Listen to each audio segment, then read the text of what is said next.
Hello everyone, তোমরা যদি আমার মতো এরকম স্মুথ সিল্কি হেয়ার পেতে চাও তাহলে অবশ্যই আমার এই ভিডিওটা লাস্ট অবধি দেখতে হবে। তো দেখতে পাচ্ছ আমার চুল প্রচণ্ড রাফ অ্যান্ড ড্রাই হয়ে গেছে। তো এর জন্য আমি প্রথমে একটা বাটিতে নিয়ে নিয়েছি 2 টেবিল স্পুন ফ্লেক্সিড আর নিয়ে নিয়েছি 2 টেবিল স্পুন রাইস পাউডার। নেওয়ার পর আমি কিছুটা ওটা ঘনত্ব মতো করে নেব, যাতে একটু স্মুথ একটা পেস্ট হয়ে যায়। দেন ওটাকে আমি ছেঁকে নিয়েছি।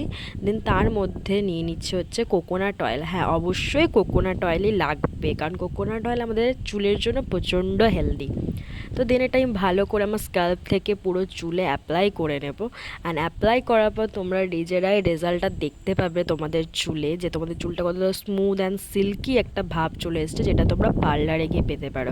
তো আমার ভিডিওগুলো অবশ্যই তোমরা দেখো এবং লাইক করো, সাবস্ক্রাইব করতে ভুলো না যারা নতুন ভিডিওগুলো দেখছো। তো চলো তাহলে দেখা হচ্ছে নেক্সট ভিডিওতে। সবাই ভালো থেকো, বাই বাই।